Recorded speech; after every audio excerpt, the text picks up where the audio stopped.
So here's the problem. Company's been hired to clean up beaches on an island. You can hire sand skimmers. When you bring them, they remove 150 pounds of solid litter and 20 gallons of contaminants.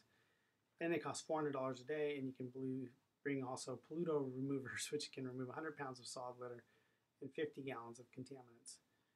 It costs $300 a day. Been contracted to remove 30,000 gallons of contaminants and 140,000 pounds of solid litter. So work this problem by hand, or I'd suggest by hand first, and then maybe using some technology. I'm going to talk about how I can do this by hand, but also using Wolfram Alpha. So I'm going to recommend that you stop the video at this point, pause it, work it, and get your own answer, and then we'll check this together. Okay, so you're back, you've paused this, and you have your own answer, and I'm going to scan down on my page to show my thinking process. And a lot of the steps of this thinking process are generic. You're going to have to do this whether you use Excel on later, harder problems, whether you do it by hand, whether you use Wolfram, whatever. You have to address these issues. The first is variables, and the variables I'm using is X for number of sand skimmers and Y for number of polluto removers. Notice I don't just say X is sand skimmers. It has to be something measurable. In this case, number of is what I'm actually buying. Then the objective function follows directly, because my cost was, well, this was before I changed the problem, so the cost should be 400 for a sand skimmer and 300 for a polluto remover. So we'll change that. 400, 300. Now constraints. What keeps me from just ordering none of these? 0 and 0 right now would be 0 cost, and I'm not paying any money, so I'm happy with that. Well, X and Y both have to be greater than or equal to 0. You can't have a negative number of either of these devices. That's sometimes called the positivity constraint.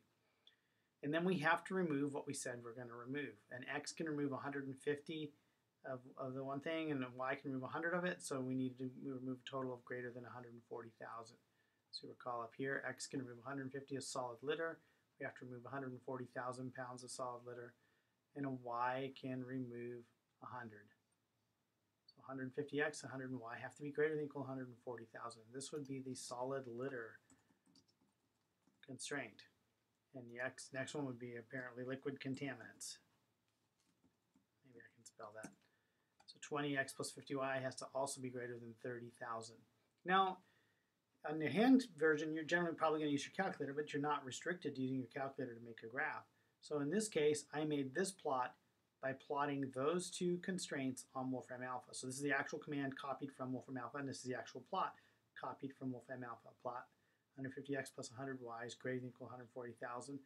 And the other one, it is shading the feasible region. Now this region goes on to infinity, but Wolfram can't really go on to infinity. You can see you have two crossing lines, and it's making sure it's above both of the lines. Now we can easily identify our vertices. This, of course, is a vertex, but you don't want to get spoiled into thinking this one always wins. I had to change the numbers because it wasn't winning a minute ago. So I can make any one of these vertices win that I want to, and so can real life. So this is a vertex. It could be the best choice. This is also a vertex. Actually, this isn't quite it because the graph doesn't get down to 0, but somewhere down here where it hits 0, this would be a vertex. And somewhere where this line goes back to 0 as well would be another vertex. So the Wolfram graph is maybe not the best, but we can see the nature of the feasible space. So now I've solved these two equations into our more normal form.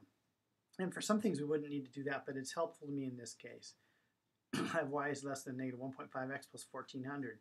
I got that by moving this 150 over to the other side, making it negative 150, and dividing all those numbers by 100. I did the same thing to the other equation. Now how this helps me is I know what the vertex is going to be up here. I need the highest one. The one associated with this line would not work. We would only be satisfying one of the constraints. We wouldn't be satisfying the other. So clearly that one's going to be 0, 1400. Now I need the intersection point, and I need this constraint. I'm going to show you some Wolfram ways of getting both.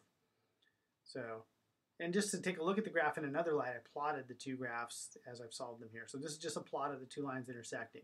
So as mentioned, I'm going to need the higher one here to be above both of these. And I'm going to need this one here, the red line, where it hits 0. So that's going to lead us to two easy ways of doing this. 0, 1400, we already identified. I plug a 0 in, I get 1400 or 600. This is a little 600, this is 1400. I need the higher one. Now I need the intersection. That's actually very easy with Wolfram. And there's the answer, and there's the command that generated it. I just said solve, and I put the two equations into Wolfram. And we've already done this for systems of equations, so this is not a surprise. This is a system of equations. The intersection occurs at these 2 points, exact answers or approximate. And then I need this last vertex down here. Now we notice this is the red line, 600 minus 2x over 5. So I need that to be equal to 0. That's equal to y, but I need that to have a y value of 0 where it hits the axis. So I just tell Wolfram solve 0 equals negative 2/5 x plus 600. I get 1500, comma 0. So those are my three critical points, 0, 1400, 727.27, 309.09, and 1500, comma 0. And then we would check all three of those into our original where did it go? Objective function, 400x plus 300y. So I plug each of those x and y's in and see which one's the cheapest. But in reality, I can actually have Wolfram do the entire thing. So here I said to Wolfram, minimize 400x plus 300y, comma. So comma tells Wolfram there's something different coming. X is greater than or equal to 0. That's positivity. Y is greater than or equal to 0. 150x plus 100y is greater than or equal to 140,000. And 20x plus 50y is greater than or equal to 30,000. So I told it everything that we did over there, the function and all four of those constraints, and just said go. And it tells me the intersection is the best answer. It plots some plots, which these are plots of constant cost, and this is the lowest one that's feasible. Now to show that this wouldn't have to be the answer, maybe, and we'll start changing some numbers here. Let's say those things cost 500. Let's see if that changes my answer. The feasible space won't change by changing that, but I should, there we go. It switched to none of the x's and only buying the second type of machine based on just the change of that price. Well, let's say we put that back to 400, and these ones suddenly cost 2,000. I think you know what's going to happen then. No change in our feasible space, but it should change to the other answer, 1500, comma 0. So we've now made all three of the vertices points solutions based on if I had changed the original problem. I want to make clear these last two things I'm showing are not part of solving that problem. They're solving different problems to show that you can never assume it's the intersection. It can be any of the three answers. So I hope this has been an interesting other way of looking at these problems, and I'm not wed to any one technology. You can use wolframalpha for the quote-unquote by hand solution as well.